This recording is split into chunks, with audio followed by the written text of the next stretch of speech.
नमस्कार, मैं स्मिता श्रीवास्तव आप सभी का बहुत-बहुत स्वागत करती हूँ आज के कार्यक्रम भारत की महान विभूतियाँ। नया समय है, नया दिन है, हालाँकि ये पिछले सप्ताह से ही शुरू हो चुका है, लेकिन मैं आपको फिर से याद दिला दूँ और आपके भी मन में चल रहा होगा कि आजकल अन्य कार्यक्रम जो साप्ताहिक कार्यक्रम यहाँ पे हुआ करते थे, वो अभी नहीं हो रहे हैं। वजह एक है कि आगामी 19 तारीख को एक कवि सम्मेलन का आयोजन किया जा रहा है। मैं अभी गोरखपुर में हूँ और वहाँ पे एपीएम एकेडमी पिपरा लाला महाराजगंज में ये हमारा स्कूल है, हमारे परिवार द्वारा संचालित है और यहाँ पे एक भव्य कवि सम्मेलन का आयोजन किया जा रहा है जिसमें थोड़ी व्यस्तता चल रही है। तो बस ये कार्यक्रम होते ही पुनः एक बार जो साप्ताहिक कार्यक्रम का आयोजन हुआ करता रहा है, वो संचालित रहेगा। तो चलिए आज हम लोग बात करने वाले हैं स्वर्ण युग के निर्माता गुप्त सम्राट। ये एक ऐसा विषय है जिसके बारे में कम से कम मैं दूसरों का नहीं पता लेकिन मेरी जानकारी बहुत कम है, थोड़ी बहुत है और इसको बृहद करने के लिए, सूक्ष्म रूप से जानने के लिए, समझने के लिए हमारे साथ उपस्थित रहेंगे डॉक्टर रमेश कृष्ण जी, जिनका सानिध्य हर बार हमें इस कार्यक्रम में मिलता है और उनके माध्यम से हमें जो ज्ञान का अर्जन हो रहा है वो अद्भुत है। तो चलिए उनका बहुत-बहुत स्वागत करते हैं और आप लोग भी कोशिश कीजिए कि जल्दी से जल्दी जुड़ें और इस कार्यक्रम को अधिक से अधिक शेयर भी करें। चलिए स्वागत करते हैं। सादर प्रणाम गुरुजी।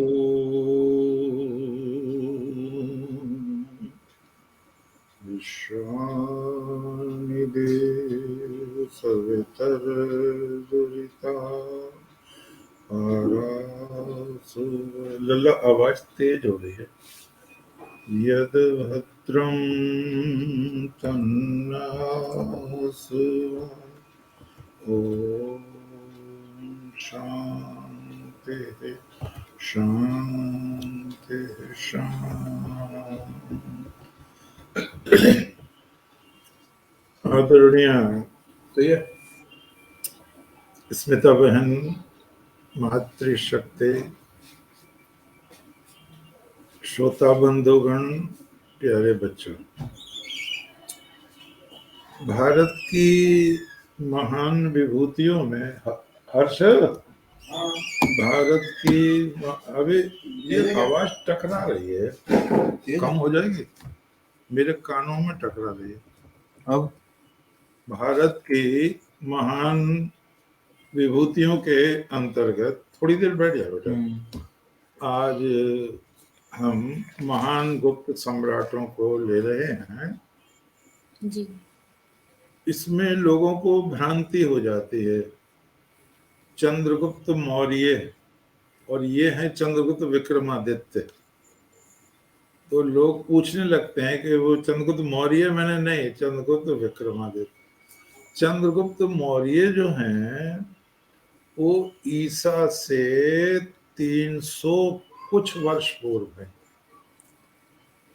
और ये चौथी शताब्दी के लोग हैं गुप्त सम्राट। तो 700 वर्ष का अंतर है दोनों में, दोनों चंद्रगुप्त में। मौर्य साम्राज्य के निर्माता चंद्रगुप्त मौर्य हैं, आचार्य चाणक्य हैं। ये महान लोग हैं, युग निर्माता हैं। और तक्षशिला विश्वविद्यालय जिसमें एशिया भर के विद्यार्थी पढ़ने आते थे, वहीं के स्नातक, जिसे आज ग्रेजुएट कहते हैं, स्नातक का अर्थ है विद्या रूपी समुद्र में कर लिया है स्नान, जिसने स्नात नहाया हुआ, विद्या में नहाया हुआ।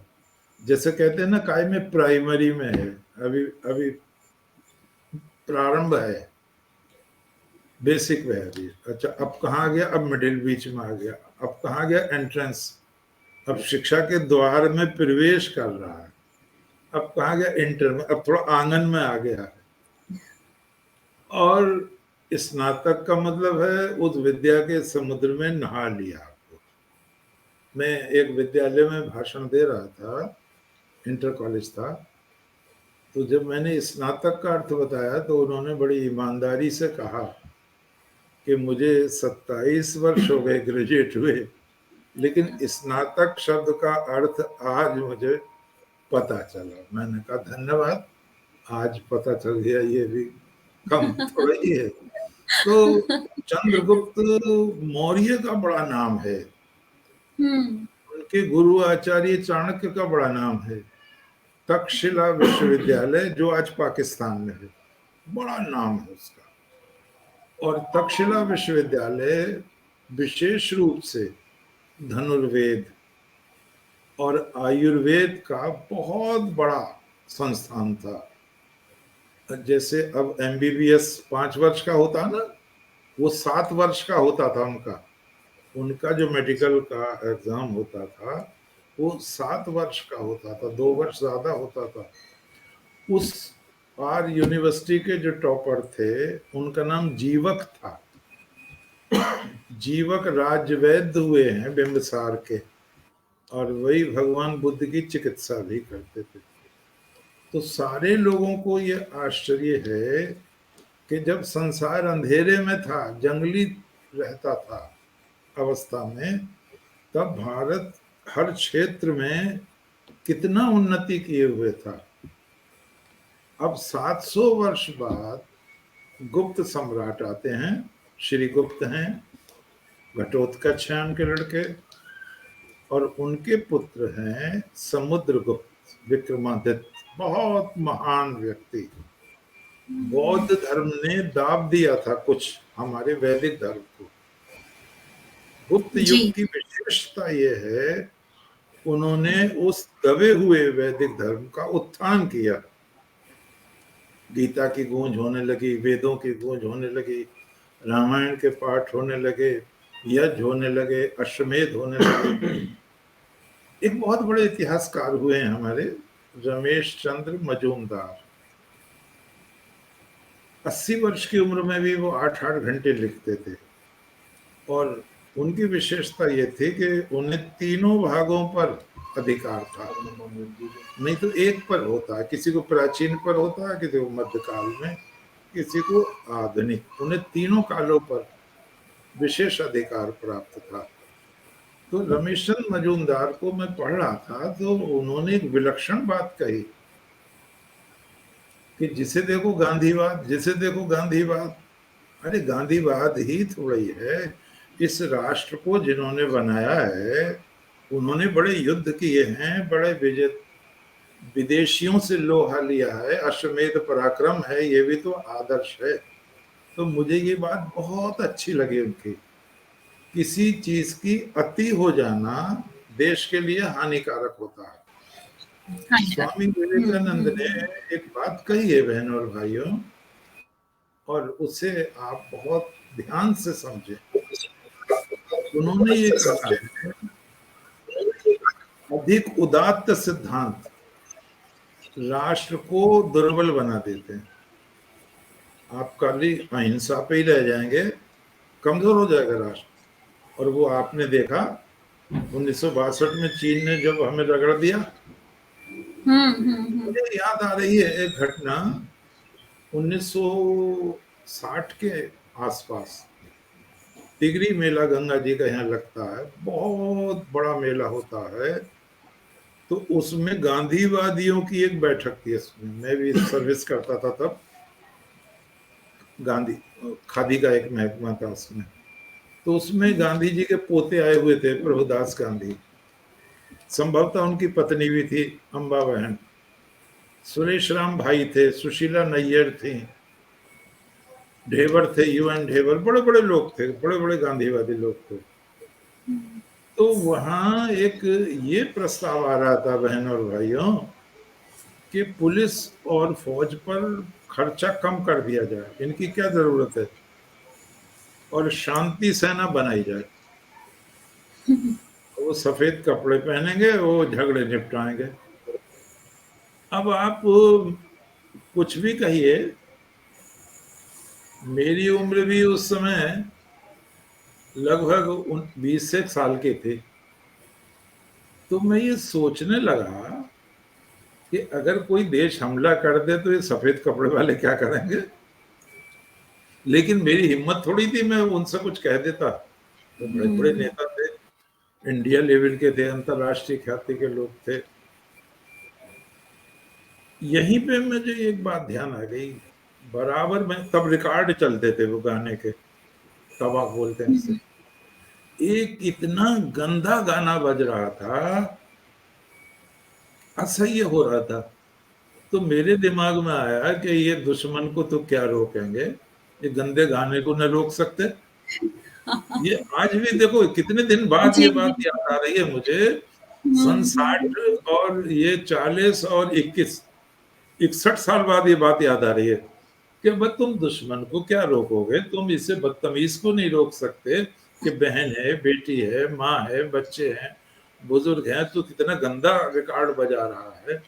और आज भी वही आलम है। बहनों, और मैंने वो नौकरी छोड़ के मैं रोडवेज में आ गया। और रोडवेज में था जब सन 62 में चीन ने आक्रमण कर दिया, तो मुझे वही घटना फिर याद आई। हिंदी चीनी भाई भाई और फलाने और ढेमके, उसमें नहीं जाना, हमें बुराई नहीं करनी किसी की।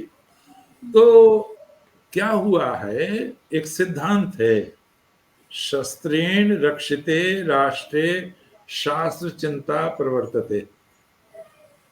जो राष्ट्र शस्त्र से रक्षित होगा वहीं पर उन्नति होगी, कला की, साहित्य की, ज्ञान की, विज्ञान की। और जो राष्ट्र असुरक्षित होगा उसका विनाश हो जाएगा। इस सिद्धांत को याद रखना चाहिए। देखो वेद का एक मंत्र है, यत्र ब्रह्म च क्षत्रम च समंचो चरता सह तम लोकम पुण्यम प्रजेशम यत्र देवा सहाग्निना। हे मानवों, वेद कहता है, हे मानवों, राष्ट्र की उन्नति के लिए दो शक्तियों को मिलकर रहना चाहिए, ब्रह्म मस्तिष्क, ब्राह्मण, क्षत्र मिलिट्री पावर, सैनिक शक्ति। और जहां ये मिलकर रहती हैं वो राष्ट्र स्वतंत्र रहता है, परतंत्र नहीं रह सकता वो। आप लोगों ने, अब गीता जयंती आएगी, उसमें अगले महीने में आ रही है, फिर खूब अच्छा बोलेंगे उसमें गीता पे। तो जी उसमें भगवान ने जो अंतिम श्लोक है भगवत गीता का, यत्र योगेश्वरः कृष्णो यत्र पार्थो धनुर्धरः तत्र शरीर विजयोर भूतिर्ध्रुवा नीतिर्मतिर्मम। संजय सुना रहे हैं, दिव्य दृष्टि दी है व्यास ने धृतराष्ट्र को। महाराज देखो अभी युद्ध नहीं हुआ शुरू,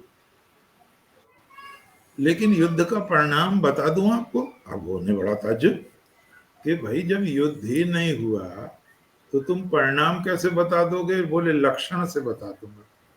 कैसे?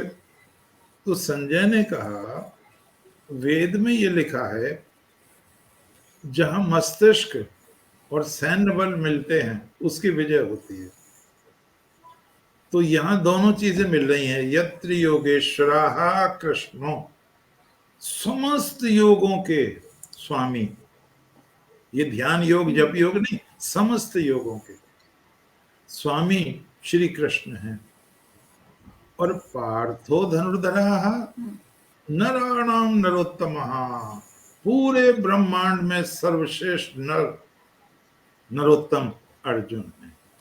तो दोनों चीजें मिल रही हैं, मस्तिष्क और भुजाएं बल। दूसरी तरह से समझे, कहते हैं ये राम किंकर जी की कल्पना है, लेकिन जिनकी भी है बहुत अच्छी है, रामायण में नहीं है लेकिन वो इसको कहते थे तो मुझे अच्छा लगा ये। जब वो परशुराम जाने लगे, भगवान राम ने उनको कन्विंस कर दिया और वो जाने लगे। तो भगवान राम ने ये कहा उनसे हाथ जोड़ के कि जब आप क्षत्रियों का विनाश करते थे तो वो मुद्रा देखना चाहता हूं। तो भगवान परशुराम ने कहा अब राम रहने दो, पुरानी बातों को रहने दो। राम ने कहा मेरी विनय है। तो परशुराम ने फरसा लिया और दायां पैर आगे बायां पीछे मैं बैठ के भाषण दे रहा हूँ, नहीं तो करा देता। मैंने सब सीखा है, तलवार, बनेती, बल्लम, ये सब सीखे हैं मैंने। तो चूंकि मैं बैठा हूँ इसलिए पैतरा नहीं बता पाऊंगा। तो ये तो भगवान राम ने कहा, ठीक है। एक क्षण रहिए आप इसी मुद्रा में। रहे भगवान परशुराम, बोले अब आ जाइए सामान्य मुद्रा में। बोले आचार्य प्रवर, आपने जो संतुलन खोया है। परशुराम बोले संतुलन? दोनों अवतार हैं, परशुराम भी अवतार है, भगवान राम भी अवतार है। संतुलन खोया है? हाँ, क्या? बोले ये तो मस्तिष्क बल है, ये श्रद्धा बल है, हृदय, ये भुजाओं का बल है। आपका फरसा सब कुछ छोड़ गया, मस्तिष्क को भी छोड़ गया, हृदय को भी छोड़ गया, और ये कर्म शक्ति आपने इन दोनों की अवहेलना करके ऊपर लगा दी। और तब भगवान राम ने, कहते हैं, धनुष पर बाण चढ़ाया। तो आप भी देख लेना कभी बाण चढ़ा के, तो ये सिर, भुजाएं, हृदय एक सीध में होंगे। जब राष्ट्र का नायक, बहनों और भाइयों, मस्तिष्क, श्रद्धा और कर्म शक्ति का संतुलन करके व्यवहार करेगा तो उसकी विजय होगी। तो उन्होंने कहा पांडवों की विजय इसलिए होगी कि यहाँ दोनों चीजें मिली हुई हैं। तुम्हारी सेना में लड़ाई है, कर्ण ने कहा मैं जब तक नहीं लड़ूंगा जब तक भीष्म पितामह रहेंगे, और भीष्म पितामह ने कहा मैं भी नहीं लड़ूंगा अगर ये रहेगा तो 10 दिन तो वैसे ही चले गए, कर्ण को आराम ही करता रहा बेचारा। फिर उधर औरों में भी थोड़ी सी लड़ाई थी, लेकिन यहाँ सब एक साथ थे। तो यहाँ ध्यान देने की चीज ये है कि हम जो परतंत्र हुए कब, 24 जून 1206 को गुलाम हुए हम, सैद्धांतिक रूप में भी और व्यवहार रूप में भी। और 741 वर्ष बाद स्वतंत्र हुए 1947 में। तो क्या चीज खो गई थी? हम विचार करें इस पर, भारत की महान विभूतियों पर क्या चीज खो गई थी? ये संतुलन खो गया था।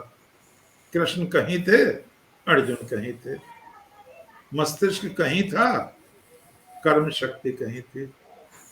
एक बहुत बढ़िया बात कही, चातक जी के ज्यादा मतलब की है। ये पूछा गया था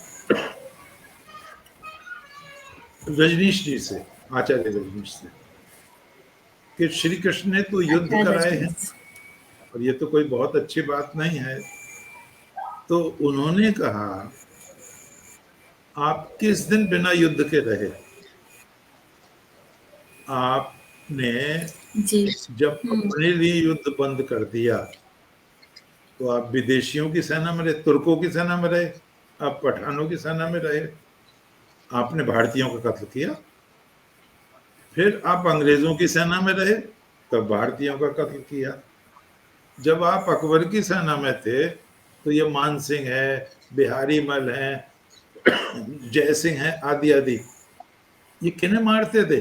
भारतीयों को ही तो मारते थे, कहीं इंग्लैंड वालों को थोड़ी मारने जाते थे। तो बोले आप बिना युद्ध के रहे नहीं किसी दिन, और आपने अपना ही नुकसान किया।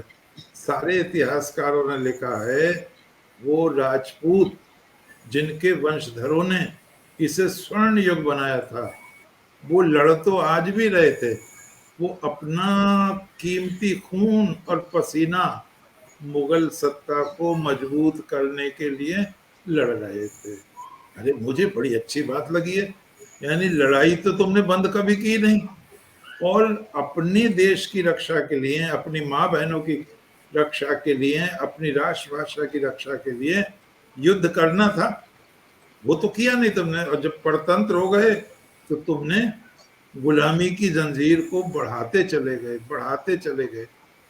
एक बात यहाँ बहुत प्यारी कहूंगा, चूंकि मुझे लोग बताते हैं, भाषण दूर तक जाते हैं, एक रिवाज सा चल गया है अंग्रेजों की बुराई करने का, और रोज लेख पढ़ रहे हैं आप अमृतोत्सव में।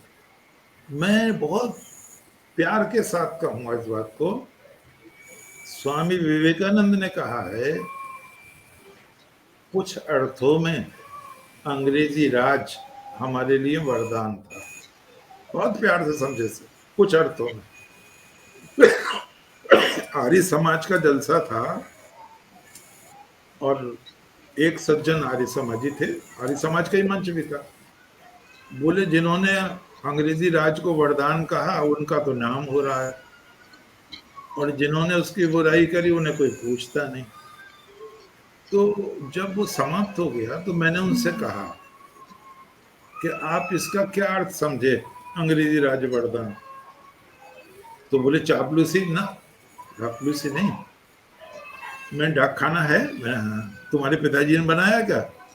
अरे अंग्रेज का आविष्कार है, पोस्ट कार्ड अंग्रेज का आविष्कार है, लिफाफा अंतरदेशीय उसका आविष्कार है। ये रेलवे लाइन तुमने बिछाई क्या? भले ही उसने अपने लिए बिछाई शासन को, लेकिन रेलवे लाइन तो उसने बिछाई, पुल उसने बनाए हैं, पुलिस चौकियां स्थापित की, थाने स्थापित किए, और सबसे बड़ी बात ये हुई है बहनों, और जिसे लोग भूल जाते हैं। आज मैं कहना चाहता हूं आपसे, हम जिन गुप्त सम्राटों की चर्चा कर रहे हैं, जिन अजंता की गुफाओं की चर्चा कर रहे हैं, जिन चंद्रगुप्त मौर्य की चर्चा कर रहे हैं, जिन भगवान कृष्ण की चर्चा कर रहे हैं, इन सबको विदेशियों ने ढूंढा है। अजंता की गुफाएं जो विश्व प्रसिद्ध हैं, बौद्ध गुफाएं, पटी पड़ी थी झाड़ियों में, अंग्रेजों ने कटवाया उसको, उसका उद्धार किया है, और रात दिन वर्क किया है। स्वामी विवेकानंद की जो शिष्या हैं, sister Nivedita, Margaret Elizabeth Noble नाम का, तो मैं उनकी पुस्तक पढ़ रहा था। बहनों और भाइयों, 75 पेज में दिया है उन्होंने ये अजंता का, किसने खुदाई कराई, कौन इंग्लैंड का था, कौन अमेरिका था, कौन जर्मनी का था। तो हमें उन लोगों को भी धन्यवाद देना चाहिए कि उन्होंने हमें अजंता से परिचित कराया, एलोरा की गुफा से हमें परिचित कराया। और ये जो चीजें हैं, भगवान श्री कृष्ण के गणराज्य का सिक्का, मैंने पहले भी कहा था, ये जॉर्ज कनिंघम ने ढूंढा था, और आज ब्रिटिश म्यूजियम लंदन में रखा हुआ है चांदी का सिक्का। वहां से फोटोग्राफ लाते हैं लोग, मैंने अपनी किताब में भी दिया है, कृष्ण वंदे जगत गुरु में बैक में दिया उसका चित्र, और उसमें भी दिया है भारत महान के अवदान में। तो उस पे लिखा हुआ है, वृष्णि गणराजन महात्रातारस सेनापति सोमस, ये अंग्रेज की देन है। सिंधु घाटी की उन्होंने खुदाई कराई है, सिंधु घाटी का भी पता नहीं था लोगों को। तक्षशिला की उन्होंने खुदाई कराई है, नालंदा की उन्होंने खुदाई कराई है, और सबसे बड़ी बात, विलियम जॉन्स कलेक्टर साहब थे, और पंडितों की बड़ी खुशामद करके संस्कृत पढ़ी विचारों ने, और हमारे लिए ऐसा वरदान स्थापित किया उन्होंने। एशियाटिक सोसाइटी बंगाल में स्थापित की, और उन्होंने स्वयं अभिज्ञान शाकुंतलम का अनुवाद किया। फिर तो धड़ाधड़ यानी 60 अनुवाद हुए हैं विदेशी भाषाओं में अभिज्ञान शाकुंतलम के।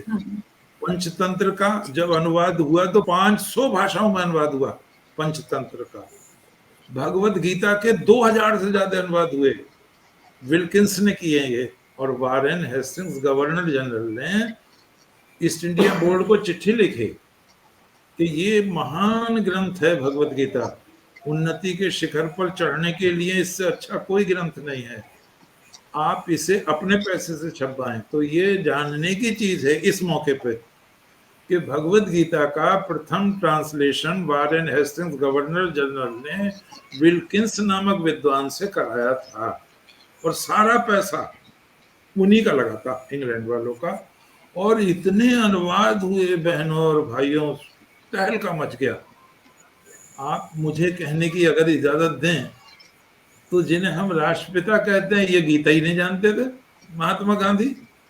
इन्होंने लिखा है, जब मैं इंग्लैंड में था तो 2 थियोसोफिस्ट भाई मुझे मिले, अंग्रेजी थे वो, उन्होंने कहा क्या तुमने गीता पढ़ी है? तो मैं बड़ा शर्मिंदा हुआ, मैंने गीता पढ़ी नहीं थी, गांधी कहते हैं।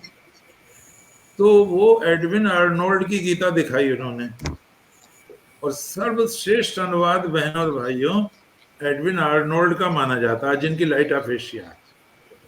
और गांधी ने कहा मुझे बड़ी शर्म लगी, मैं भारतीय होके और गीता नहीं पढ़ा, और ये 7 समुद्र पार लोग गीता पढ़ते हैं। और तब उन्होंने ओरिजिनल गीता पढ़वाई मुझे संस्कृत में। तो आप ये देखो, जिन्हें हम इतना बड़ा आदमी कहते हैं गांधी को, उन्हें गीता दूसरे बता रहे हैं। और फिर तो बहनों 2000 से ज्यादा अनुवाद हुए। अगर आपको ध्यान हो, 2 साल पहले संसार की 400 भाषाओं के अनुवाद आए थे हरियाणा में, कुरुक्षेत्र में। और आपको और ध्यान होगा, 640 किलो की गीता बनी थी, उसको 6 आदमी मिलकर पन्ना पलटते हैं, धातु की है। आज बड़ा नाम है हमारी संस्कृति का। तो मैं ये कहता हूं, जब लोग बुराई करते हैं, कि देखो तुम्हें जिनकी बुराई करनी चाहिए तुम कर नहीं सकते, डरते हो। तुम उनकी बुराई नहीं करोगे जिन्होंने ग्रंथ जलाए हैं, तुम उनकी बुराई नहीं करोगे जिन्होंने बच्चे दीवार में चुनवाए हैं, तुम उनकी बुराई नहीं करोगे जिन्होंने सतीत लूटा है। अंग्रेज ने कोई किताब नहीं जलाई, आप देखो रक्षा की है, साहित्य की रक्षा की है। उन्होंने कोई मंदिर, कोई भी चीज नहीं गिराई। इतना बड़ा मंदिर था मथुरा का भगवान श्री कृष्ण का, कि 200 वर्ष में नहीं बन सकता, महमूद गजनबी और उसका लेखक कहता है उतवी, और फरिश्ते उतरे होंगे आकाश से। और ताजमहल तो बहनों उसके कोने में आ जाता, कुछ नहीं ताजमहल, इतना सुंदर था भगवान का। लेकिन जब राष्ट्र की शक्ति बिखर गई, टुकड़े टुकड़े हो गया, खंडित हो गए। ये बख्तियारपुर जो स्टेशन है, ये 1206 में घुस गया, 18 सवार लेके कुल 10,000 स्टूडेंट कत्ल हुए, 1,000 प्रोफेसर कत्ल हुए, रत्नोदधि, रत्न रंजक, रत्न संग्रह, 3 बड़े बड़े डिपार्टमेंट थे लाइब्रेरी के, वो सारे के सारे जला दिए। तो मैं आपसे निवेदन करूंगा, आप वेद पढ़ें, उपनिषद पढ़ें, गीता पढ़ें। तो पश्चिम वालों ने बहुत काम किया। मैक्स मूलर ने ऋग्वेद को स्थापित करने, ट्रांसलेशन कराने में, टाइप कराने में 24 वर्ष लगाए हैं। आप जरा देखें, 24 वर्ष। तो मैं गुप्त सम्राटों पर बोलने से पहले उन पश्चिमी विद्वानों को धन्यवाद दूंगा, जिन्होंने हमें विश्व के नक्शे पर स्थापित किया, विश्व के नक्शे पर। स्वामी विवेकानंद जब बोल रहे थे अमेरिका में, तब उन्होंने कहा, उदाहरण दिए, सब अंग्रेजों को उदाहरण दिए, कि विलियम हंटर कहते हैं हम हैं भारतीय, जिन्होंने तुम्हारे नाक कानों को सुडौल करने की विद्या सिखाई थी, जिन्होंने मस्तिष्क के ऑपरेशन किए थे, जिन्होंने बारीक से बारीक ऑपरेशन किए थे, जिन्होंने आते सी के फाड़ के पेट सी कर सी थी। और हम हैं जिन्होंने संगीत के 7 स्वरों का आविष्कार किया। हम हैं जिसने 10 गिनती दी, और उन्होंने विद्वानों के नाम दिए। विवेकानंद है, विवेकानंद को तो मैं एनसाइक्लोपीडिया मानता हूं, उन्होंने सारे नाम दिए हैं। तो स्वामी जी को कितना ज्ञान था। तो उस आदमी ने कहा है अंग्रेजी राज को वरदान, जिसे पूरे विश्व का ज्ञान था, क्योंकि वो इंग्लैंड में भी तो बोल रहे हैं, अमेरिका में भी तो बोल रहे हैं, फ्रांस में बोल रहे हैं, जर्मनी में बहुत काम हुआ हमारे साहित्य पे, गीता पे बहुत काम हुआ, फ्रांस में बहनों बहुत काम हुआ, इंग्लैंड में बहुत काम हुआ, अमेरिका में बहुत काम हुआ। तो एक बड़ा भाई था चंद्रगुप्त मौर्य का, चंद्रगुप्त विक्रमादित्य का, उसका नाम था बहनों रामगुप्त। रामगुप्त का इतिहास अज्ञात था, बहुत बाद में एक मोहर मिली और उसको विद्वानों ने ढूंढा, और तब ये कहा इनका एक बड़ा भाई भी था। जो रामगुप्त था वो समुद्रगुप्त का बेटा था। समुद्रगुप्त ने पूरा भारत जीता था, और दक्षिण के राज्यों को जीतकर उन्होंने उनको स्वतंत्र कर दिया था। बहुत बड़ी नीति थी उनकी, हमें वो कर देंगे लेकिन हम उनका राज्य नहीं लेंगे। तो बड़ा नाम है समुद्र को। अश्वमेध पराक्रमः, जो यज्ञ की अग्नि बुझ गई थी फिर जलने लगी, फिर सामवेद के गान होने लगे, फिर गीता का गान होने लगा, ऋचाओं का गान होने लगा। जो वैदिक धर्म मुरझा गया था बहनों और भाइयों, वो गुप्त युग में आके दोबारा साकार हो गया। और उनका एक सिक्का मिलता है वीणा बजाते हुए। वो वीणा बजाने में लिखा है नारद और तुम्बरू को भी लजा देते थे, मात कर देते। अर्थात वो संगीत के भी बहुत बड़े कवि थे, वो स्वयं भी कवि थे। तो बहुमुखी प्रतिभा के लोग थे जिन्होंने इस देश को वो राजनीतिक एकता बांधी जिससे कि दुश्मन हमला कर नहीं पाया, इतना भयभीत हो गया। उसके बाद में उनका वीर पुत्र आना था चंद्रगुप्त विक्रमादित्य, लेकिन कायर पुत्र बड़ा था तो उसको देना पड़ा राज। और मैंने आपसे एक बार बताया भी था, आज फिर कहना पड़ेगा, कायर व्यक्ति से, नपुंसक व्यक्ति से परिवार को भी खतरा है, समाज को भी खतरा है, राष्ट्र को भी खतरा है। एक शक राजा ने आक्रमण कर दिया और वो बढ़ता ही चला आया। बड़ा खतरा हो गया था पाटलिपुत्र को, जहाँ के राजा थे। उसने कहा आप अपनी महारानी हमें भेंट में दे दो तो हम तुम्हें बख्श देंगे, छोड़ देंगे।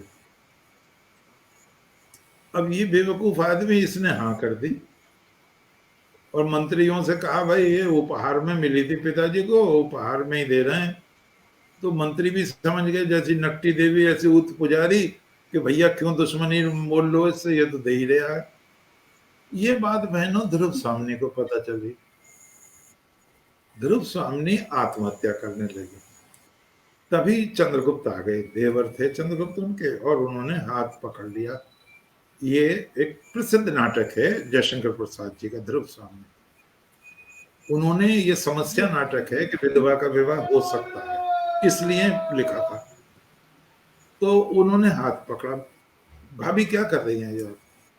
तो उसने कहा देवर मुझे मर जाने दो। क्यों? ऐसे ऐसे बात है। तो एक बहुत वजनी सेंटेंस है, आप उसे सुने इस बार, प्रसाद जी की कलम से निकला हुआ। प्रसाद ऋषि हैं, बहुत शताब्दियों में प्रसाद पैदा होते हैं। उन्होंने कहा, चंद्रगुप्त से कहलवाया, भाभी जीवन विश्व की संपत्ति है, आप ही का अधिकार नहीं है। जिस माँ ने गर्भ में रखा है, जिस पिता ने भूखा नंगा रह के पाला है, जिन भाइयों ने बोलना सिखाया है, जिन गुरुओं ने पढ़ना सिखाया है, जिन वातावरण में सांस ली है, रोम रोम कर्जे में है भाभी हमारा। इसीलिए ऋषि ऋण, पितृ ऋण, गुरु ऋण, 3 धागे जनेऊ में होते हैं जो हमें समस्त याद दिलाएं। वनस्पतियों के प्रति कर्तव्य है, नदियों के प्रति कर्तव्य है, पशुओं के प्रति कर्तव्य है, पक्षियों के प्रति कर्तव्य है। इसीलिए कभी आपने विचार किया, आप देखें, बड़ा अच्छी बात याद आई। एक अंग्रेज मुहावरा कहेगा, किलिंग 2 birds with 1 stone, एक पत्थर से 2 चिड़िए मारना। एक उर्दू वाला कहेगा, एक ढेले से 2 पंछी मारना। लेकिन भारतीय जब इसको कहेगा तो कहेगा, एक पंथ 2 काज, एक क्रिया 2 फल, चलो सखी वा देश को जहां कृष्ण को राज, चलो सखी वा देश को जहां कृष्ण को राज, गोरस बेचन हरि मिलन, एक पंथ 2 काज। तो यहाँ प्रेम है, सारे से नदी से प्रेम है, वनस्पतियों से प्रेम है। इसीलिए श्रीमती एनी बेसेंट ने कहा था, मैं लगातार 40 वर्ष से विश्व के सभी धर्मों का अध्ययन कर रही हूं। मैं इस निष्कर्ष पर, ये भी तो विदेशी है, आयरलैंड की थी फिर इंग्लैंड में आ गई, मैंने बड़ा अध्ययन किया 40 वर्ष से, बहुत विदुषी महिला थी। अगर वहां विवेकानंद न होते तो फर्स्ट नंबर एनी बेसेंट का आता, ये और बताना चाहता हूं आपसे। बहुत अच्छा बोलते थे, उन्हें सरस्वती कहते थे लोग। तो उन्होंने कहा, 40 वर्षों तक मैंने सभी धर्मों का अध्ययन किया है, मैं इस निष्कर्ष पर आई हूं कि हिंदू धर्म से अधिक कोई भी तर्क संगत नहीं है, न्याय संगत नहीं है, धर्म संगत नहीं है, मनोविज्ञान संगत नहीं है। आप इस धर्म में जितना प्रवेश करेंगे उतना ही आप इससे प्रेम करेंगे। इसकी हानि का कोई धर्म नहीं है, इसीलिए ये जीवित है। और क्या बात कही बहनों, जब परमात्मा एक के बाद एक देशों को धरती पर उतार रहा था, तब वो प्रत्येक देश को एक एक शब्द भेंट कर रहा था। वो रोम को लॉ कानून भेंट कर रहा था, वो यूनान को सुंदरता भेंट कर रहा था, वो कैल्डिया को पवित्रता भेंट कर रहा था, वो ईरान को साम्यवाद भेंट कर रहा था। लेकिन परमात्मा अपनी ज्येष्ठतम संतान भारत को एक शब्द दिया, और वो था धर्म। धर्म का किसी भाषा में अनुवाद नहीं हो सकता। धर्म का अर्थ है मानव के प्रति कर्तव्य, पशुओं के प्रति कर्तव्य, पक्षियों के प्रति कर्तव्य, संपूर्ण वातावरण के प्रति कर्तव्य, पूरे ब्रह्मांड के प्रति कर्तव्य। और ऐसा विशाल धर्म की परिभाषा कहीं नहीं है। आपको ऐसे मिलेंगे लोग, एक निश्चित अवसर पर वो पशुओं की बलि देते हैं। यहाँ स्वीकार्य नहीं है वो चीजें, क्योंकि परमात्मा की सृष्टि का एक अंग माना गया है। तो उन्होंने एक और बात कही बहनों, उसे भी हमें गर्व होना चाहिए। उन्होंने कहा भारत की चित्रकला, भारत की स्थापत्य कला, भारत की साहित्य कला, भारत की मूर्ति कला, भारत की नृत्य कला, भारत की संगीत, दशमलव, शून्य, गलती मत करना, सब पर हिंदुत्व खुदा हुआ है, उत्कीर्ण, सब पर हिंदुत्व उत्कीर्ण है। आपको जरा सा ध्यान होगा 1991-92 में एक पार्टी, नाम ना लें उसका, उस पार्टी ने बड़ा द्वंद मचाया कि विवेकानंद ने वहां हिंदू धर्म पर व्याख्यान नहीं दिए थे, उन्होंने तो सामान्य बातें कही थी। तो मैंने कहा भाई हिंदू धर्म से क्यों घृणा हो रही है। एक लेख लिखा मैंने, अमर उजाले ने वो पूरा छाप दिया। मैंने कहा स्वामी विवेकानंद का 650 आखिरी नंबर नाम लिखा गया, देश का नाम लिखा गया, और धर्म की जगह हिंदुइज्म लिखा गया, और देश की जगह इंडिया लिखा गया। तो सबसे पहला प्रमाण तो ये हिंदुइज्म लिखा जा रहा है। दूसरी चीज, स्वामी जी ने एक निबंध पढ़ा था बहनों हिंदू धर्म पर, और उस दिन सैकड़ों आदमी लौट गए, उन्हें सीट नहीं मिली। वहां बहुत लोगों को अफसोस हुआ कि हम सर्वश्रेष्ठ वक्ता का सर्वश्रेष्ठ व्याख्यान नहीं था, वो वाचन था, वो पढ़ा है स्वामी विवेकानंद ने। आपको मिले तो वो जरूर पढ़ें, विवेकानंद के फर्स्ट भाग में मिलेगा आपको। और ऐसी तस्वीर खींची है हिंदू धर्म की कि विश्व के नक्शे में छा गया सारा का सारा, और सारे अखबारों में भर गया वो। तो उन्होंने हिंदू धर्म पर ही पूरा भाषण दिया। और जिस दिन पहले दिन है उस दिन देखो आप साधुवाद दे रहे हैं, धन्यवाद दे रहे हैं। वो कह रहे थे आई thank you the name of the most ancient order of Monks in the world, I thank you the name of the mother of religions, I thank you the name of millions and millions of Hindu people of all classes and sects. तो जब मैंने लेख लिखा तो मुझे बधाई आई एक दो जगह से, तो बोले ये तो आपने बड़ा। मैंने कहा झूठ मत बोलो, स्वामी जी ने, स्वामी बहुत बड़े आदमी थे, ईसाई धर्म पर भी अच्छे भाषण दिए हैं, इस्लाम पर भी अच्छे भाषण दिए हैं। स्वामी जी ने स्वयं कहा है मैं मुसलमान के साथ मस्जिद में नमाज पढ़ूंगा, मैं ईसाई के साथ चर्च में जाकर उपासना करूंगा, मैं बौद्धों के साथ ध्यान करूंगा, मैं हिंदू के साथ आरती करूंगा, मैं सभी धर्मों का आदर करता हूँ, मैं उन सब महान अवतारों का, महान पैगंबरों का आदर करता हूँ जो हो गए हैं, जो आज हैं मैं उनका भी आदर करता हूँ, जो भविष्य में होंगे मैं उनको भी प्रणाम करता हूँ। कितना कितना महान था। और यही एक चीज आपको और मैं ध्यान दिला दूं, स्वामी जी जब 1898 में लौट रहे थे इंग्लैंड से, तब उन्होंने मिस्र में एक स्वप्न देखा था और बोले उठो उठो उठो। स्वामी जी गहरी नींद में सो रहे थे। एक ऋषि खड़ा था, उसकी सफेद दाढ़ी, सफेद मूछ, श्वेत वस्त्र, बिना सिला। देखो, हम स्थविर पुत्र हैं, ये बौद्ध शब्द है, स्थविर पुत्र, और इसको थेराप्यूट हो गया है अंग्रेजी में जाके, थेराप्यूट।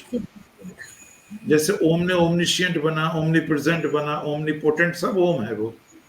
तो उन्होंने कहा देखो, ईसा नाम का कोई व्यक्ति नहीं हुआ, हम बुद्ध के अनुयायी हैं, हमारी शिक्षाओं को ही इन्होंने अपने ढंग से ओढ़ लिया है, और हमारी बात प्रमाणित हो जाएगी तुम खुदाई कराओगे तो स्वामी जी ने कहा तो उसने इशारा किया, स्वप्न बहन पूरा हो गया। स्वामी जी भाग के कप्तान के पास गए जहाज के, ये कहाँ चल रहे हैं हम? बोले अभी हमने क्रीट टापू को 60 मील पीछे छोड़ा है। उसने कहा, स्वामी जी बहुत तेज थे लिखने पढ़ने में, तभी उन्होंने चिट्ठी लिखी क्यूरेटर को। स्वामी जी का स्वर्गवास हो गया 1902 में। 1902 के बाद वो रिपोर्ट छपी कि स्वामी विवेकानंद ने पूछा था ईसाइयत कहाँ से प्रारंभ हुई है? ईसाइयत मिस्र से प्रारंभ हुई है, क्रीट से। वही बात जो स्वामी, लेकिन स्वामी इतने महान थे, मैं इसलिए कह रहा हूं, मैं स्वामी इतने महान थे, उन्होंने कभी ईसा का खंडन नहीं किया। और कहीं मेरी का ईसा का फोटो देख लेते थे तो वो प्रणाम करते थे, वो पैर छू लेते थे ईसा के। और एक आरएसएस के हमारे सज्जन थे, वो कहने लगे हम मुकदमा लड़ाएंगे। मैंने कहा कि ईसाइयों पे मैं क्यों, कि उन्होंने पर्चे बांटे हैं। तो उसमें था, स्वामी जी ने कहा मैं ईसा के समय होता तो पानी से नहीं, अपने हृदय के रक्त से उनके चरण धोता। तो मैंने कहा तुम्हें क्या चीज खराब लग रही है इसमें? बोले स्वामी जी कह रहे, मैंने स्वामी जी ने कहा है ये। अब वो कम से कम इतना जानते थे कि मैं पढ़ता ठीक ठाक हूँ, याद भी रखता हूँ भगवान की कृपा से। मैं ये तुम मुकदमा हार जाओगे भैया, ये स्वामी जी ने कहा है। अरे उन्हें बड़ा ताज्जुब हुआ। मैंने कहा इस बात को समझो, ये शिष्टाचार की भाषा है, अपने से बड़े को सम्मान देने की। अगर ईसा बाद में होते और विवेकानंद पहले होते तो ईसा भी यही भाषा बोलते जो विवेकानंद बोल रहे हैं। तब उनकी खोपड़ी में ये आया, हम छोटे आदमियों के और बड़े आदमियों के मस्तिष्क में बड़ा अंतर होता है, ये हमें उनसे ग्रहण करना चाहिए। तो वो रामगुप्त, तो जब ये सब हुआ तो भाभी रोने लगी कि क्या करें। तो बोले आप अंडरग्राउंड हो जाओ। और तब उन्होंने मेकअप कराया, खूबसूरत लड़के थे, बहुत सुंदर राजा के बालक थे, मूछ दाढ़ी आई नहीं थी। और ध्रुव स्वामी ने जब उन्हें देखा तो बोले आप तो मुझसे भी सुंदर लग रहे हैं। तो बोले ठीक है कोई बात नहीं। तो उन्होंने एक शर्त भेजी युक्ति से कि मेरे साथ 500 पालकियों में मेरी सखियां भी आएंगी। वो बड़ा प्रसन्न हुआ कि वो सिपाहियों में बांट देंगे। तो एक ये पालकी और 500 और, तो क्या काम हुआ बहनों और भाइयों, ऐसे हुई है राष्ट्र की रक्षा। इसलिए बता रहा हूं आपको, ये अहिंसा परमो धर्म ज्यादा न चलता है, ये ठीक है कुछ हद तक। जो कहार थे वो भी सिपाही थे 4-4, और 4-4 सिपाही अंदर बैठे थे। तो एक पालकी में 8 सिपाही, तो 4000 फोर्स उतार दी उसने। और जब उसे पता चला तो उसने वहीं से शराब पी रहा था, तो उसने शक राजा ने, और उसने कहा ये वहां ले जाओ पालकी। उसे तो वो तो औरतें समझ रहा था ना, तो वहां वो भी शराब पिए हुए थे। तो सिपाहियों ने तो उन्हें काट दिया, सबको निर्मूल कर दिया। और चंद्रगुप्त की अगवानी करने वो तो रानी समझ रहा था ना। जब वो आया तो चंद्रगुप्त ने घूंघट कर रखा था, और उसने घूंघट जो ऊपर को सरकाया, एक थप्पड़ मारा चंद्रगुप्त ने, और पीछे को जाके गिर पड़ा। तो बोला अरे तू है औरत, थप्पड़ बहुत जोर से पड़ता है। तो उन्होंने वो साड़ी वाड़ी, वो तो आदमी थे। तो ये कहते हैं, मैं कोई बुरा ना मान जाए, ये कहते हैं शराबी को समझाओ तो और चढ़ती है, और एक थप्पड़ मार दो तो तभी उतरनी शुरू होती है, वो ज्यादा जोर नहीं लगती। तो जैसे ही थप्पड़ पड़ा और जवान लड़का चारों खाने चित गया, और उसके सीने पर चंद्रगुप्त ने चढ़ के उसका वध कर दिया। और इधर रामगुप्त ने उनके वध की तैयारी की चंद्रगुप्त की। वो षड्यंत्र उसका फेल हो गया, और तब चंद्रगुप्त विक्रमादित्य सम्राट बने हैं। उन्हीं की सभा में कालिदास थे, उन्हीं की सभा में भारवी थे, उन्हीं की सभा में बहुत बड़े बड़े लोग थे, बराहमिर थे, आर्यभट्ट थे। इतनी उन्नति विज्ञान की हुई, साहित्य की हुई, कला की हुई, और वो परम भागवत, ये ध्यान देने की चीज है, वो विष्णु भगवान के भक्त थे और उपाधि धारण करते थे परम भागवत। सोने के सिक्के ढलवाए गए, बहुत मालदार हो गया था देश। मैगस्थनीज ने लिखा है चंद्रगुप्त मौर्य के समय में कि हिंदुस्तान इतना मालदार देश है कि कोई किसी के साथ भोजन नहीं करता, सब अलग बैठते हैं, और तिपाई के आकार की होती है मेज, और उस पे सबसे पहले सोने के कटोरे में चावल परोसे, सोने के कटोरे में, कहता सोने के कटोरे में चावल परोसे जाते हैं, बाकी चीजें बाद में। तो वो ये कहता है इतना पवित्र भोजन, इतने पवित्र ढंग से रहना संसार में दुर्लभ है, और इसीलिए कहते थे ये सोने की चिड़िया है, दूध दही की नदियां बहती थी। तो वो चंद्रगुप्त विक्रमादित्य के समय मौर्य का जो काल था और ज्यादा स्वर्णिम हो गया। तो इन्होंने देश की सीमाएं बांधी, देश सुरक्षित हो गया, शक जो हमला करते थे उन्हें मार के भगा दिया, और शकारी की उपाधि धारण की, और फिर विक्रमादित्य की उपाधि धारण की।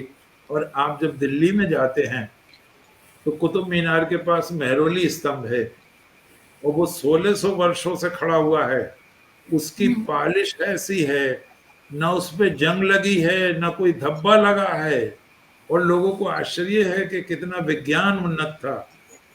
और एक मैंने शायद बताया ना बताया, फिरोज तुगलक अशोक का एक स्तंभ उखड़वाया उसने, और उसने 42 पहियों की गाड़ी बनवाई, और एक एक पहिए पे 200-200 आदमी लगाए, 8400 आदमी लगा के तब वो स्तंभ लाया यहाँ। उसे तो पता नहीं था ये अशोक का स्तंभ है। तो इतिहासकारों ने लिखा है कि अशोक ने जहां बनवाए थे स्तंभ, आप सोचो कैसे पहाड़ पर गए होंगे, वो कैसे नीचे उतरे होंगे, कैसे पहाड़ काट के अजंता की गुफाएं बनाई होंगी। और वो पालिश बहनों मेहरौली के स्तंभ का आज तक खराब नहीं हुआ। लोगों को बड़ा ताज्जुब है, और खुले में खड़ा है, ये भी नहीं कोई छाया हो। तो ये जो मेहरौली का स्तंभ है, उस पर चंद्रगुप्त विक्रमादित्य की प्रशस्ति यानी एप्रिसिएशन लिखा हुआ है। हरिशेन ने तो लिखा था समुद्रगुप्त का, वो भी अद्भुत है। इसके बाद चंद्रगुप्त विक्रमादित्य के बाद उनके महान पुत्र, बीच में एक और आए कुमारगुप्त, वो इतने महान नहीं थे। उसके बाद स्कंदगुप्त आए, सन 455 से 467, 12 ही वर्ष रहे केवल। लेकिन क्या लिखा है इतिहासकारों ने, स्कंदगुप्त के समय में कोई गरीब नहीं था, कोई भूखा नहीं था, कोई चरित्रहीन नहीं था, चोरी का डर नहीं था, लोग घरों में ताले भी नहीं लगाते थे। ऐसा लोगों ने फाइयान वगैरह जो उस समय आए हैं, वो दांत तले उंगली दबा गए कि सचमुच भारत स्वर्ग है। आज की तरह नहीं है, ये चोरी डकैती सब होने लगी है, ये तो गड़बड़ सड़बड़ हो ही गई है। उस समय बड़ा बढ़िया युग। मैं एक बार रामनगर जो ये हमारी तरफ है, तो मैं एक से पूछ रहा था, मेरी किताब छप रही थी वहां, तो मैंने कहा यार थोड़ी सी जगह ले लें, एक आश्रम बना लेंगे यहाँ। तो बोले ले लो आप। तो मैंने कहा चोरी वोरी तो नहीं होती, चूंकि वो जंगल था बहुत। तो वो हंसने लगे। मैंने क्या बात? बोले पहले तो नहीं होती थी, अब होने लगी। मैं क्यों? बोले जब से मैदानी लोग आ गए पहाड़ में। हद तो चंद्रगुप्त विक्रमादित्य के बाद जो स्कंदगुप्त आए हैं, देश पर बहनों एक बड़ी भारी मुसीबत आई, बहुत भारी। और ऐसा लग रहा था कि देश गुलाम हो जाएगा। हूणों ने आक्रमण कर दिया। हूण, और हूण भी सफेद हूण कहा गया उनको। मुझे पता नहीं आपने वो पिक्चर देखी है नहीं, कई बार आई है टीवी पे, अंटीला द हूण। एंटीला भी कहते हैं, एंटीला द हूण। एंटीला एक बालक था, उसे कैद कर लिया था उन्होंने, और वो उनकी पकड़ से भाग छूटा था। फिर वो स्वयं सम्राट हुआ है, बड़ा खूंखार व्यक्ति हुआ है। हूणों की ये विशेषता थी, वो कत्ल करने में बहुत आनंद लेते थे। वो महलों के दुश्मन थे, आग लगा देते थे, बहुत खूंखार थे। और यहाँ तक लिखा है, अगर उन्हें शक हो जाए इस फैमिली के पास पैसा है, बता नहीं रहा है, तो वो गले में हंडिया लटका देते थे आग से भरी हुई, और उसमें मिर्च डाल देते थे, और वो पागल हो जाता था आदमी। तो इस कदर वहशीपन था उन लोगों में, उन्होंने आक्रमण कर दिया और लगता था कि भारत गुलाम हो जाएगा। लेकिन उस समय स्कंदगुप्त ने बड़ी बहादुरी से युद्ध किया और पूरी रात्रि युद्ध किया। और उन्होंने जो रात भी बिताई है, तो वो धरती पर, नंगी धरती पर लेटकर, ये प्रशस्ति में लिखा गया है उनकी। और स्कंदगुप्त के बारे में डॉक्टर रमेश चंद्र मजूमदार ने कहा है कि उनका नाम सुनकर ही लोग घबरा जाते थे और गद्दी छोड़कर भाग जाते थे। आपको मैं जरा सा याद दिला दूं, जिस समय चीन ने आक्रमण किया था तो हमारे नाटक बनाए जा रहे थे, तो एक नाटक गलत बना दिया था। अब मैं तो इतिहास का व्यक्ति हूं, मैंने तो पकड़ लिया, सब नहीं पकड़ेंगे। चंगेज खां पीछा करता हुआ आया है यहाँ, नासिरुद्दीन का और उस जलालुद्दीन का, वो पीछा करता हुआ आया। तो उस समय यहाँ गद्दी पर कुतुबुद्दीन के बाद इल्तुतमिश बैठा था, रजिया सुल्तान का बाप। वो इतना घबरा गया कि भागने वाला था, वो उसने शरण ली यहाँ के जलालुद्दीन ने। तो इन्होंने चालाकी से काम लिया कि चंगेज आ गया तो कत्ल करा देगा और सब हमारा सारा छीन लेगा, नष्ट हो जाएगा। तो उसने कहा, आपको ये यहाँ की हवा माफिक नहीं आएगी, हम आपको कश्मीर भेजे देते हैं। उसने नौका में उसे भिजवाया और उनसे कह दिया, नौका वालों से, इसे मरवा देना, डुबा देना इसको। तो वो मरवा दिया, और जितनी जल्दी खबर पहुंचा सकते थे, इतना डर था जो उनका, तो खबर भिजवाई कि आपका दुश्मन तो दरिया में डूबकर मर गया। तो बहनों, चंगेज खां वहीं से वापस हो गया। अगर वो आ जाता तो ये सल्तनत ही नष्ट इनकी हो जाती। तो उन्होंने 1855-67 के बीच में जो आक्रमण किया, बड़ी बहादुरी से स्कंदगुप्त ने उनका मुकाबला किया। हजारों लोग मारे गए उधर के, और आधी शताब्दी तक बहनों और भाइयों, उन्होंने भारत की ओर आंख उठाकर देखने का भी साहस नहीं किया। तो स्वर्ण युग एक तो इसलिए कहलाता है कि इतने महान सम्राट लगातार कभी नहीं देखे थे। समुद्रगुप्त है, चंद्रगुप्त है, स्कंदगुप्त है। सारे राष्ट्र में एक कानून हो गया, सारे राष्ट्र में एक राजभाषा हो गई, और मृत्यु दंड उठा दिया गया। ये ध्यान देने की चीज है, मृत्यु दंड नहीं उठा था अशोक के समय तक, इस समय मृत्यु दंड उठा दिया गया और दंड विधान को कोमल बनाया गया। लेकिन रिजल्ट अच्छे आ रहे थे, चोरी नहीं होती थी, खूब रेशम का व्यापार होता था, बहुत अच्छे अच्छे आभूषण पहनते थे, कोई चोरी का, डकैती का, किसी भी तरह का डर नहीं था। जो लोग आए हैं विदेशी, फाहियान वगैरह, उन्होंने बहुत ही प्रशंसा की है, हमारे चरित्र की है, इनकी की है। एक बहुत बड़ा काम उन्होंने और किया है, उसको अगले भाषण में हमें लेना है। सम्राट हर्षवर्धन और नालंदा विश्वविद्यालय, तो नालंदा विश्वविद्यालय इन्हीं के समय में स्थापित हुआ है बिहार में। इन्होंने उनको संरक्षण दिया है। तो जो चूंकि राजा ये वैष्णव थे और परम भागवत लिखते थे, इनकी मोहर पर गरुण अंकित रहता था। भगवान की तो सवारी है गरुण, हम जानते हैं, उसमें गरुण ध्वज स्थापित हुए हैं। जो गुफाएं बनाई गई हैं, भगवान कृष्ण की लीलाएं हैं, राम की लीलाएं हैं, शिव हैं, स्कंद हैं, गणेश हैं। एक सबसे बड़ी बात थी उनकी कि वो वैष्णव होते हुए सभी धर्म वालों को दान देते थे। शैवों को दान देते थे, आजीविकों को दान देते थे, बौद्धों को देते थे, जैनियों को देते थे। हर धर्म का व्यक्ति उनके यहाँ सर्विस करता था, मंत्री रहता था। तो जो हमारा सहिष्णुता का विचार है बहनों, वो वेद से लेकर आज तक अनवरत चला रहा है।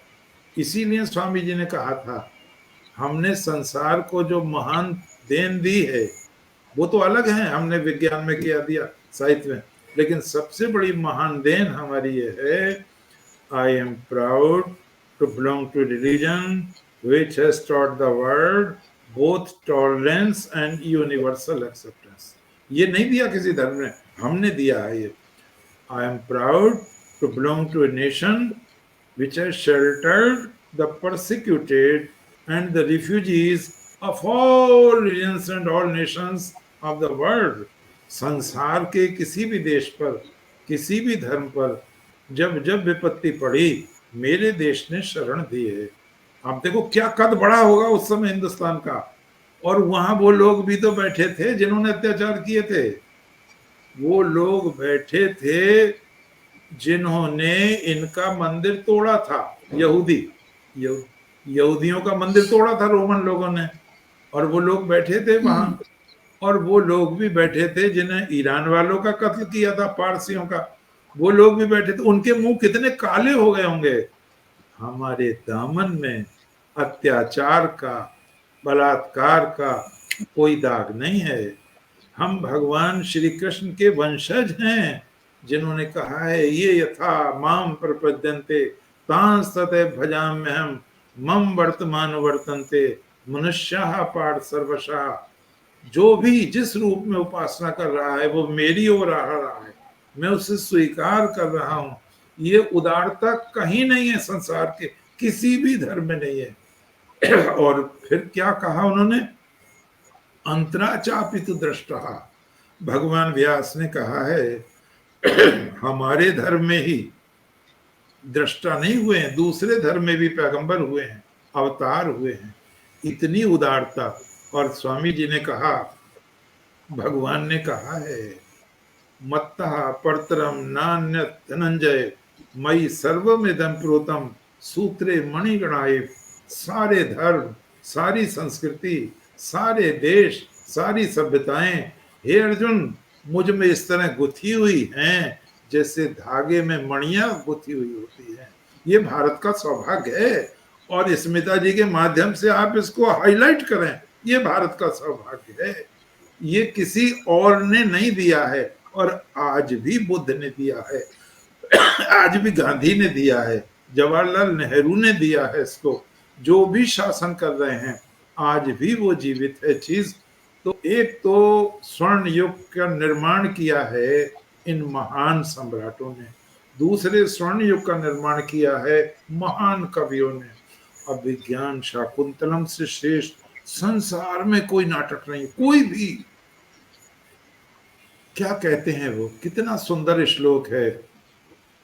आज शकुंतला विदा होगी, मुझे ये जानकर, मुझे ये सोचकर मेरा हृदय विगलित हुआ जा रहा है। और मैं तो अविवाहित हूं, मैं तो ब्रह्मचारी हूं, लेकिन जो लोग बेटी को पैदा करते हैं, उसे पालते हैं, पोसते हैं, प्यार करते हैं, उनकी क्या दशा होती होगी। क्या इतना बड़ा श्लोक, बहुत ही बढ़िया श्लोक है। और फिर वो कहते हैं, जब शकुंतला जा रही है तो एक हिरण का बच्चा घायल हो गया था, उसकी चिकित्सा की थी, उसको दूध पिलाया था उन्होंने बत्ती बना बना के। तो उसने शकुंतला का दुपट्टा पकड़ लिया है, और कालिदास कहते हैं, माँ मत जाओ, माँ मत जाओ। अजीब दृश्य। और उन्होंने लिखा है, गेटे ने, महाकवि जर्मन के, जिसने अभिज्ञान शाकुंतलम नहीं पढ़ा उसने कुछ भी नहीं पढ़ा। अभिज्ञान शाकुंतलम सदा के लिए एक ही बार लिखा गया है। ये वो नाटक है जिसमें स्वर्ग और धरा आपस में गले मिलते हैं। रविन्द्रनाथ ठाकुर ने बहुत प्रशंसा की है, विलियम जोन्स ने, और 60 संस्करण हुए हैं अभिज्ञान शाकुंतलम के। तो हमें इस पर गर्व करना चाहिए। और ये इनके राज्य में लिखा गया, गुप्त सम्राटों के। मेघदूतम इनके राज्य में लिखा गया, कुमार संभवम इनके राज्य में लिखा गया, रघुवंश महाकाव्य इनके, और पृथ्वी सूर्य के चारों ओर घूमती है, ये आर्यभट्ट ने सिद्ध किया, वो भी इनके राज्य में हुआ है। बृहद जातक के रचयिता बहुत बड़े ज्योतिष आचार्य वराहमिहिर भी इनके समय में हुए हैं। कुछ ईश्वर की ऐसी कृपा रही है, बड़े से बड़ा नाटककार, बड़े से बड़ा कवि, बड़े से बड़ा वैज्ञानिक इनके संरक्षण में रहा है। ये सौभाग्य है इन महान सम्राटों का। और फिर आगे कहते हैं कि जो मूर्तियां बनी हैं, भगवान बुद्ध की मूर्ति आप देखो सारनाथ की, ऐसा लगता है भगवान आपसे बोलने वाले हैं, आपको आशीर्वाद देने वाले हैं। भगवान श्री विष्णु की मूर्ति अनंतशाही शेष नाग पर लेटे हैं, जैसे अभी जान डाल दी है। क्या मूर्ति बनाई है, क्या मंदिरों की रचना है। लोग सारे के सारे लोग आश्चर्यचकित हैं। महमूद गजनवी जब यहाँ से गया था सोमनाथ का मंदिर तोड़ के, तो कई सौ हमारे कारीगर ले गया था, चूंकि इतने अच्छे कारीगर पूरे विश्व में कहीं नहीं थे उन्हें बनवाने के लिए अपनी चीज। और एक चीज और बता दूं, वो कभी फिर आएगी जब अरब का जिक्र करेंगे। बगदाद को बौद्ध आर्किटेक्ट ने बनाया, इसका शुद्ध नाम है भगदा, भगवान की भेंट, जो अपभ्रंश होकर बगदाद हो गया है। अब हम देखते हैं गुप्त सम्राटों की अजंता की गुफाएं। एक बहुत सुंदर चित्र है बहनों। एक राजकुमारी मरणासन्न है। मरते हुए व्यक्ति के चेहरे पर जो संवेदनाएं होती हैं, जो भाव होते हैं, जो रेखाएं होती हैं, सारे लोगों ने, विश्व के सारे एक्सपर्ट, चाहे वो मार्शल हों, चाहे वो हेवेल हों, चाहे सिस्टर निवेदिता हों, इससे सुंदर चित्र बन नहीं सकता कहीं मरणासन्न राजकुमारी का। एक चित्र भगवान बुद्ध कमल का पुष्प लिए हुए हैं, जैसे धरती पर भगवान उतर आए हैं, इतना सुंदर चित्र है। एक चित्र है माँ और बेटे का, माँ बेटे को आगे किए हुए है। लोगों का ये कहना है ये उस समय का चित्र है जब भगवान बुद्ध ने पत्नी से भिक्षा मांगी है, यशोधरा से, गोपा भी नाम है उसका, तो उसने राहुल को भिक्षा में दिया है। ये बहुत सुंदर चित्र है। एक सज्जन भाषण दे रहे थे, वो कभी कभी झूठ बहुत पेल देते थे, अपने को प्रोफेसर कहते थे, पता नहीं थे भी प्रोफेसर नहीं। तो वो मैंने उनके कई झूठ पकड़े, तो मैंने उनसे कहा, उन्होंने कहा जब बुद्ध गए तो उनकी पत्नी ने मना कर दिया आने से। मैंने कहा क्या कह दिया? बोले मैं उस कायर का मुंह नहीं देखना चाहती जो मुझे और मेरे बच्चे को छोड़ के अंधेरे में चला गया। मैंने कहा मुकदमा हो जाएगा तुम्हारे खिलाफ और जेल हो जाएगी, क्या भाषण दे रहे हो तुम, पढ़े लिखे हो? तो बोले क्या बात? अबे बाबले, ये सबसे सुंदर चित्र है विश्व का अजंता की गुफा में। वो राहुल को भिक्षा में दे रही है यशोधरा, और ये अश्व घोष ने लिखा है बुद्ध चरित, जिसका अनुवाद लाइट ऑफ एशिया है। तो मैंने कहा चंदू खाने की मत सुनाया करो मंच पर, ये सोचो ये पवित्र बात है, हम वो शब्द नहीं कहेंगे जो झूठा हो, मक्कारी से भरा हुआ हो, या थोड़ी देर के लिए जोश ला दे। ये तो नेताओं का काम है, हमारा काम थोड़ी है, ये काम विद्वानों का नहीं है। इसीलिए कहा गया है स्वदेशे पूज्यते राजा, विद्वान सर्वत्र पूज्यते। राजा तो अपने ही राज्य में पूजा जाता है, लेकिन एक चरित्रवान व्यक्ति, बहनों और भाइयों, सारे संसार में पूजा जाता है। अब हम बिल्कुल उपसंहार कर दें इसका, और अगला विषय हमारा बहुत बढ़िया होगा, सम्राट हर्षवर्धन नालंदा विश्वविद्यालय, और उसमें बहुत डिटेल में सारी दुनिया में कैसे संस्कृति फैली। एक बहुत बड़ा काम हुआ बहनों इसमें गुप्त युग में। वो क्या काम हुआ है कि हमारे लोग जो उपनिवेश बसाए हैं, वो बहुत द्रुत गति से जावा में, बाली में, सुमात्रा में बहुत तरह से सभ्यता फैली है। ये कंबोडिया में आप देखो कैसा मंदिर बना है अंकोर वाट का, कंबुज कहते हैं जिसको। बोरोबुदुर में देखो 2.5 मील में है वो बौद्ध मंदिर, उसकी भी चर्चा कभी करेंगे। तो ये जो भारत का संबंध है विदेशों से, एक बहुत बढ़िया बात है, बहुत बढ़िया, आज वो समझनी चाहिए। स्वामी विवेकानंद ने कहा है, हिंदुस्तान का पतन उस दिन हो गया जिस दिन इसने मिलेच्छ का आविष्कार कर दिया, मिलेच्छ शब्द का।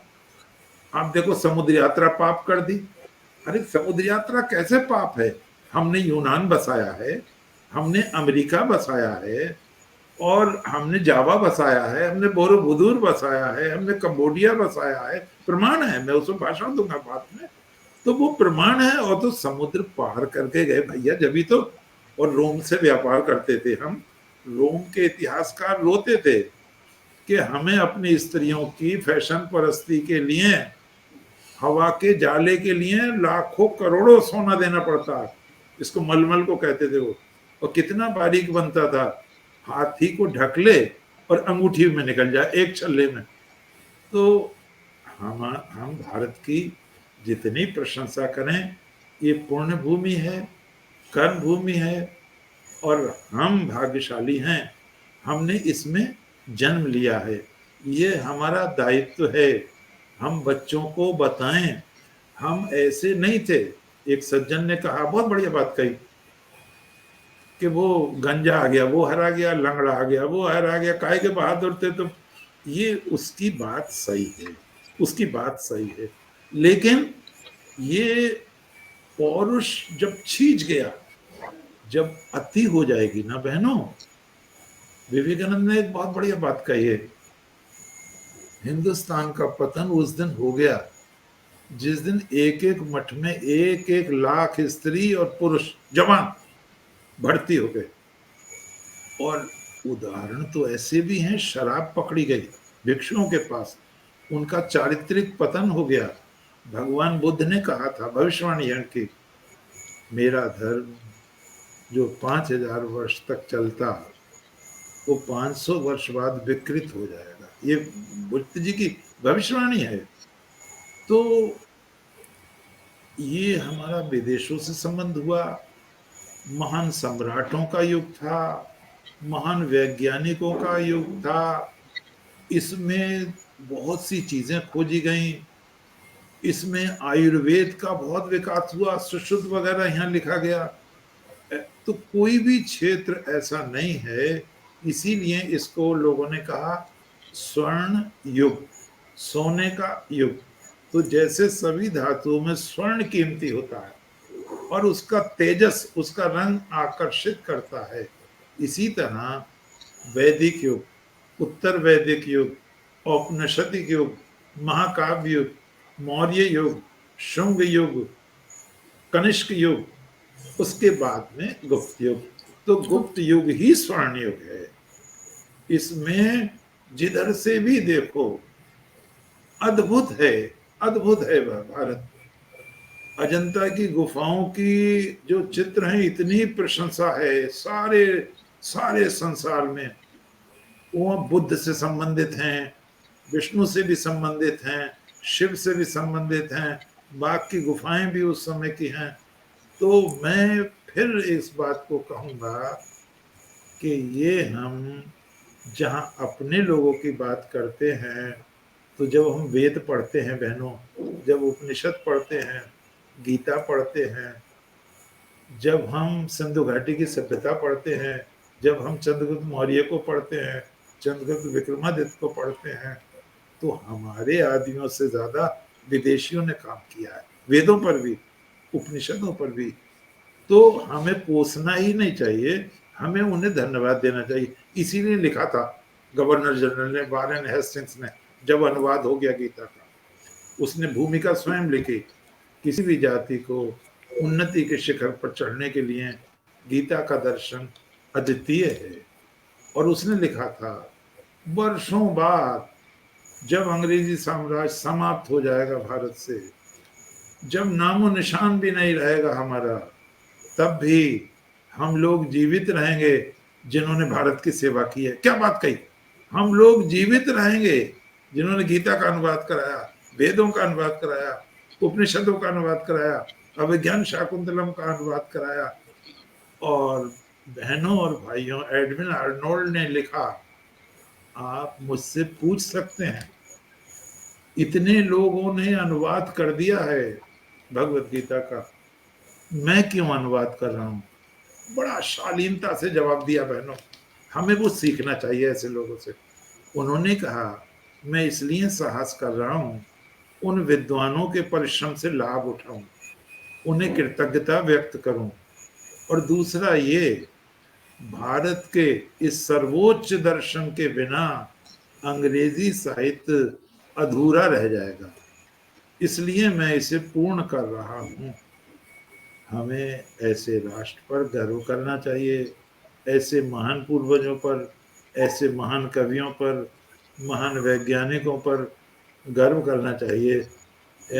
हो सकता है, चूंकि मेरा थोड़ा स्वास्थ्य भी गड़बड़ चल रहा है, हो सकता है आपको लगता हो कि मैं शायद विषय के साथ न्याय नहीं कर पा रहा हूँ, लेकिन मैंने कोशिश भरसक की है, और आगामी विषय बहुत सुंदर है।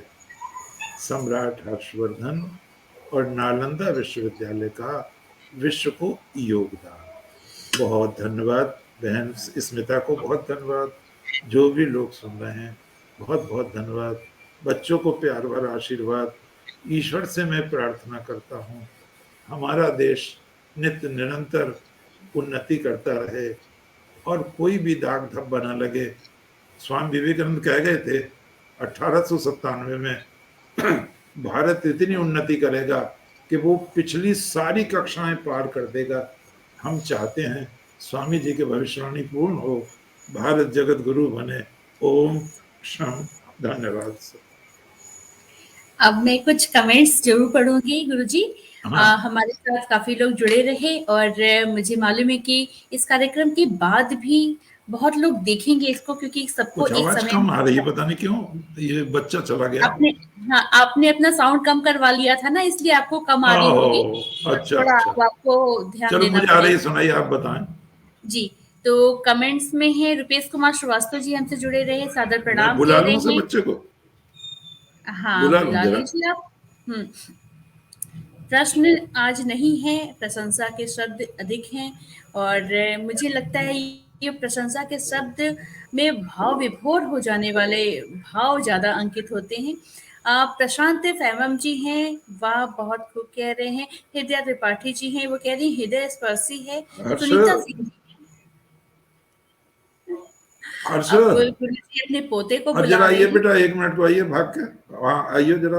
जो इनको यहाँ पे स्थापित करते हैं, बैठाते हैं, ईयरफोन लगा के वो चले जाते हैं, और जरा जरूरत साउंड पड़ने बढ़ा दिए पर बेटा, उनकी आवाज कम आ रही मुझे। बुला लिया जाता है, जो आप लोग देख रहे हैं। जी जी, आप कहें बहन। अब ठीक है गुरु जी, आवाज आ रही है मेरी? हाँ, खूब अब आ रही है, अब तो बहुत बहुत आ रही तेज है। आ रही होगी। हाँ हाँ, नहीं ठीक है, अब बताएं। तो मेरा फर्ज है कि मैं उन लोगों को आपके साथ मिलाऊं और आप उनकी जी बातें बताऊं, जो लोग आपसे जुड़े बिल्कुल। रहे, आपको सुन जी रहे जी थे। जी। सुनीता सिंह जी हैं, अति उत्तम व्याख्यान कह रही हैं, उत्कृष्ट शैली और सरलता पूर्वक समझाने के लिए डॉक्टर साहब का धन्यवाद। और कहते धन्यवाद। हैं कि इतिहास को आध्यात्म के नजरिए से प्रस्तुत करना अद्भुत प्रयोग है। वाह। धन्यवाद कह रही है। जसप्रीत कौर जी हैं, वो भी कह रही हैं अमेजिंग है। और कुंदन वर्मा जी हमसे जुड़े रहे। बच्चे भी शोर कर रहे हैं, सब आपको। वाह। वीरेंद्र श्रीवास्तव जी हैं, उनके बहुत सारे कमेंट्स हैं। वंडरफुल कह रहे हैं, really doctor Ramesh Krishna is so great in my view, he is sea of knowledge. प्रणाम। मैं तो हमेशा कहती हूँ कि गुरुजी हमारे एनसाइक्लोपीडिया है, सारी जानकारी है। अनिल श्रीवास्तव, जाहिद जी हैं, नमन कह रहे हैं। संजीव श्रीवास्तव जी हैं, कहते हैं ज्ञान के सागर हैं डॉक्टर रमेश कृष्ण, इसमें कोई शक की बात नहीं है। सृजन गोरखपुरी जी ये हैं, रोड बहुत है सब छुपा ला। जी। गजलकार हैं, रचनाकार हैं, और जिन अच्छा। कवियों की आप बार बार जिक्र करते हैं उनमें से उनका एक स्थान है। बहुत सुंदर वाह। कह रहे हैं वो, और आपको प्रणाम भी कह रहे हैं। शिवम श्रीवास्तव जी हैं, और साउथ अफ्रीका से आपसे जुड़े हुए हैं। वो कहते हैं कि sir, your depth and understanding on these facts is really वाह। Appreciable, I am amazed. और वाह। वीरेंद्र सिंह जी भी यही बात कह रहे हैं। मंगलमय प्रस्तुति सृजन गोरखपुरी जी कह रहे हैं। तो ऐसे लोग जुड़े रहे, और मुझे मालूम है कि आप लोग इस कार्यक्रम को शेयर भी कर रहे होंगे, ताकि ये जानकारी ये अद्भुत ज्ञान और लोगों तक भी पहुंचे।